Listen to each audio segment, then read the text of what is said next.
también gran parte de los puestos de trabajo que se pierden, que es uno de los rubros. La verdad que la situación económica es bastante delicada. Para hablar de situaciones económicas complejas del país y agravadas aún más por el coronavirus, vamos a contactarnos con Iván Carrino, que es economista. Iván, buenas noches. Gracias por atendernos en esta nueva modalidad. Estábamos acostumbrados a recibirte en el estudio. Hola Diana, hola Facundo, sí, lamentablemente tenemos que hacerlo a distancia, la verdad que bueno, es una situación rara.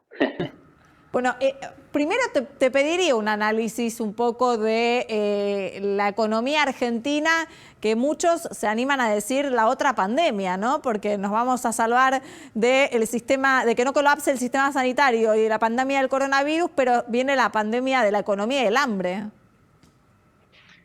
Bueno, mirá, hay una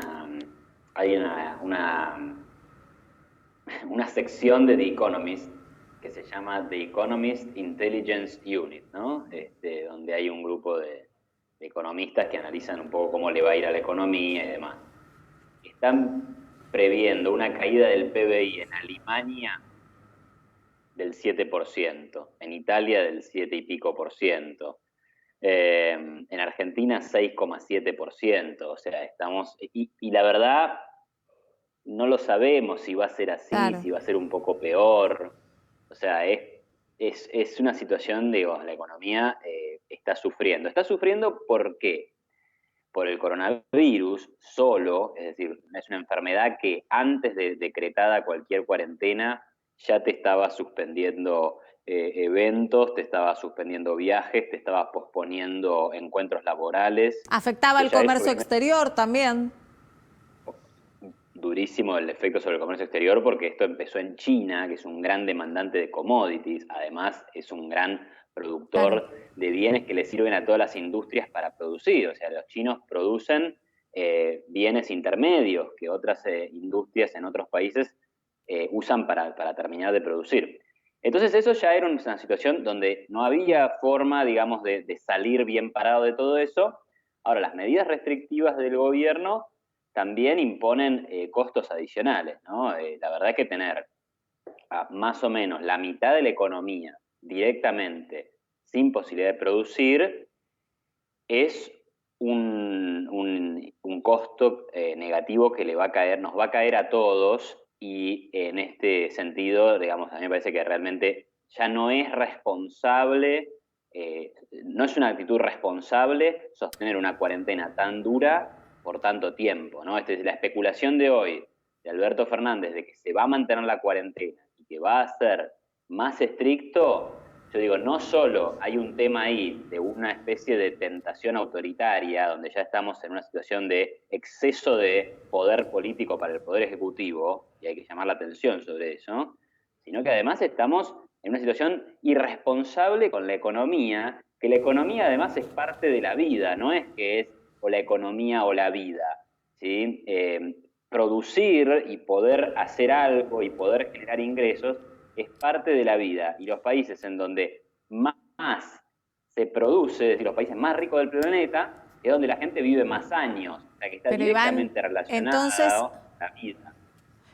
en algún punto vos vislumbrás que parte de las decisiones, más allá de la cuestión sanitaria, tiene también algún tinte político. La decisión de extender la cuarentena de una forma tan drástica, sin flexibilización, que era lo que se esperaba. No, yo diría que el presidente actúa siguiendo a los expertos, pero a los expertos sanitarios. Y la vida no es solo el sistema sanitario argentino. Hay otras cuestiones que hay que considerar y hay que meter en la balanza. Eh, y habría que pensar en formas más inteligentes de hacer el control para evitar el contagio, porque obviamente que esta es una enfermedad altamente contagiosa, digamos. Hace una semana el mundo tenía 700.000 infectados, hoy tiene 1.500.000. Esto evidentemente es una cuestión que va rápido, ¿no? Muy Claro. rápido. Pero bueno, ¿hay un riesgo sanitario? Sí, hay un riesgo sanitario, pero también hay riesgo económico. Y el presidente, con estas expresiones vamos a ir más duro todavía, digo, bueno, pará, ni siquiera está funcionando el Congreso en este país. Entonces, ¿quién gobierna? Fernández con 5 infectólogos y se acabó el tema. Digo, eso no es razonable en un país democrático, ¿no? Clarísimo, Iván. Con respecto a este tema económico puntualmente y teniendo en cuenta cuáles van a ser las consecuencias del programa de incentivos, si se quiere, parcial, que ya inició el Gobierno Nacional para compensar, de nuevo, en parte, la caída de la actividad. ¿Cuáles van a ser esas consecuencias? Bueno, ahí el problema que tiene nuestro país, y a ver si esto sirve para que lo aprendamos, ¿no? Todo el mundo está sacando la conclusión que tiene ganas de esto, ¿no? Yo escucho a un montón de socialistas que dicen, ahora se viene el Estado. Esto nos ha recordado que tenemos que tener un Estado fuerte. En realidad ellos dijeron siempre lo mismo y ahora están simplemente reforzando su dogma con la excusa del coronavirus. Por ejemplo, Santiago Cafiero, que tiró un tuit por el estilo, bueno, en fin. Siempre sostuviste que la respuesta a todo era la intervención del Estado, ahora vas a decir lo mismo. Ahora, yo creo que una de las lecciones que sí se deben aprender y que nos las están dando algunos de los países que tenemos cerca y también los países más desarrollados, es que, bueno, sí, los gobiernos están aumentando su gasto público, los bancos centrales están flexibilizando su política monetaria para tratar de que, frente a esta situación de parálisis económica, por lo menos las empresas no quiebren y la gente que se queda sin trabajo tenga algún ingreso para vivir algunos meses por lo menos, ¿no? Ahora, ¿por qué digo que Argentina no, tendría que aprender ciertas lecciones? Porque Argentina, esta situación, este coronavirus, la agarra en una situación donde no hay crédito público. Es decir, nadie le quiere prestar plata al Estado. Cuando el riesgo país es 4.500 puntos, eso quiere decir que la gente ve un bono argentino y llora. O sea, digamos, el ministro de Economía quiere endeudarse para gastar y ayudar a una pyme y la gente le huye despavorido a esa voluntad de endeudarse. O sea, Argentina no tiene crédito. Y por otro lado, tampoco tiene moneda. Entonces, vos querés emitir dinero para bajar la tasa de interés o para darle un cheque a alguien y que tenga un ingreso, en un contexto donde nadie demanda pesos, ¿sí? Entonces, ¿qué tenés? Para evitar los problemas que eso tiene, vas y controlás los precios de la economía. Entonces, le das un nuevo golpe a una actividad económica ya golpeada. Entonces, la verdad que por lo menos deberíamos aprender, para la próxima pandemia tal vez ocurre, que hay que ahorrar en tiempo de vacas gordas. Hay que hacer lo que hace Bueno, pero ahora no estamos en época de ahorrar. Ahora estamos con el gran problema de la pandemia a nivel mundial y el arrastre económico que tenemos. ¿Cuáles son las medidas que podríamos llegar a tener a mano para resolver algo, no?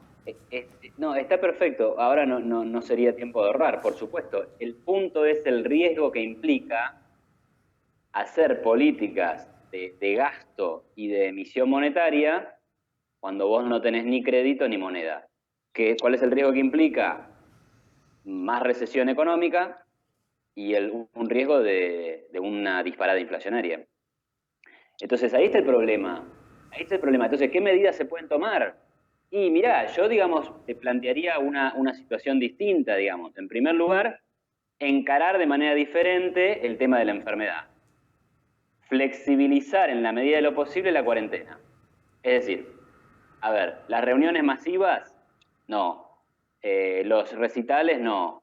Las clases que se mantengan a distancia. Ahora, al carpintero, al de la peluquería, al comercio, digamos que no es una aglomeración de gente, tenés que permitirle trabajar. Hay que permitirle trabajar a la construcción, hay que permitir trabajar a ciertos sectores de la economía que hoy no pueden trabajar por ley.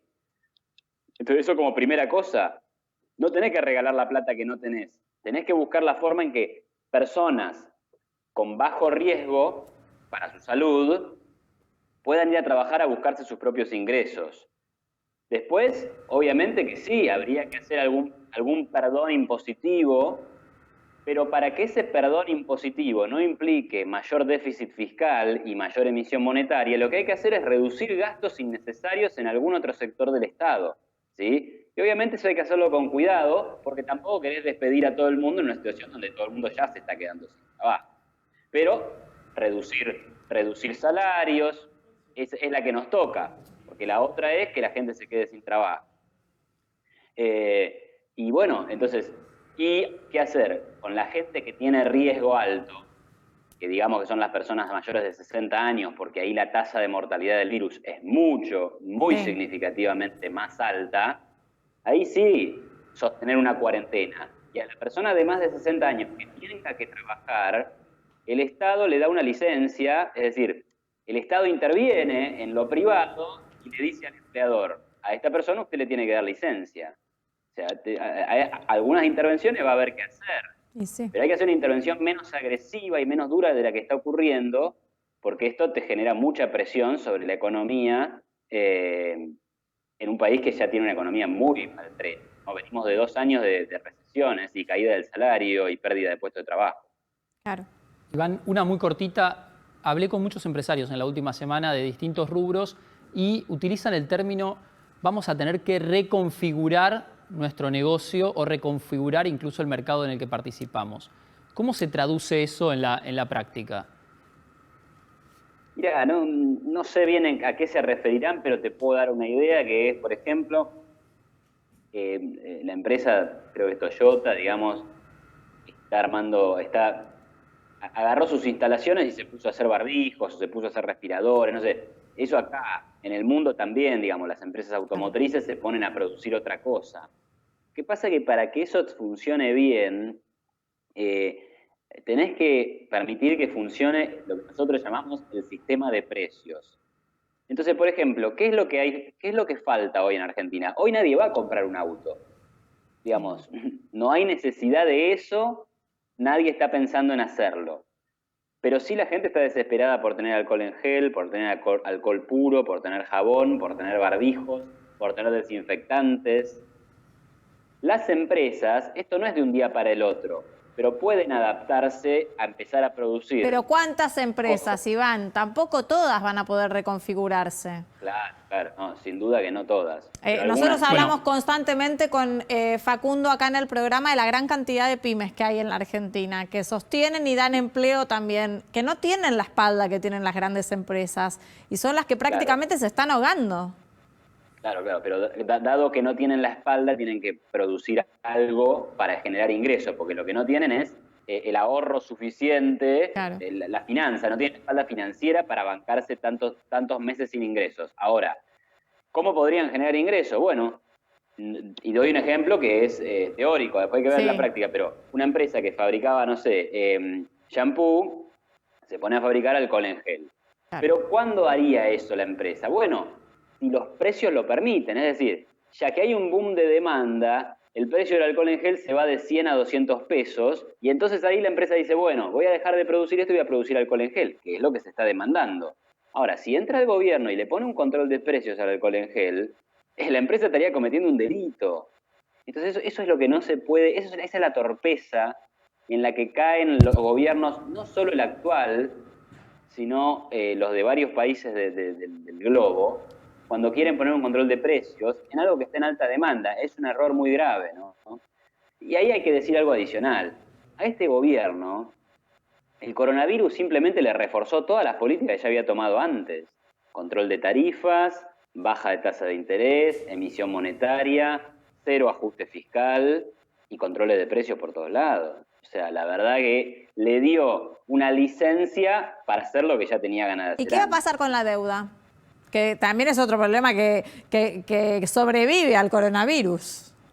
Y ahí lo más probable es que es muy probable que veamos un default total de la deuda. Este año, o sea, lo que acaba de pasar esta semana es que se declaró en default selectivo la deuda. Este año vencían alrededor de 14.000 millones de dólares. Ley local, ley extranjera, y defaulteaste 10.000. 10.000 millones, dijiste, te lo pago en 2021. O en 2021 vemos qué hacemos. Te quedan 3.500, 4.000 millones de dólares, claro, que le debes al sector privado en deuda jurisdicción norteamericana. A ver, plata para pagarlo habría, pueden usar. Lo que pasa es que No, las reservas internacionales netas son 9.000 millones de dólares. O sea, 4.000 tendrías. Lo que pasa es que el riesgo de eso siempre es... Claro. Y claro, ¿qué va a pasar con el dólar? ¿Qué va a pasar con la inflación? ¿Qué va a pasar? Por eso digo, no creo que descarten en absoluto declarar un default y hacer lo mismo que hicieron con la deuda ley local, con la internacional. No sé si te queda alguna pregunta, Facu, no, muchísimas, antes de podemos hacer despedirlo. todo el programa, pero que Iván siempre está predispuesto. Está claro el panorama y me parece que es bastante preocupante. Preocupante y desalentador. Iván, gracias. Buenas noches. Hasta la próxima. Buenas noches.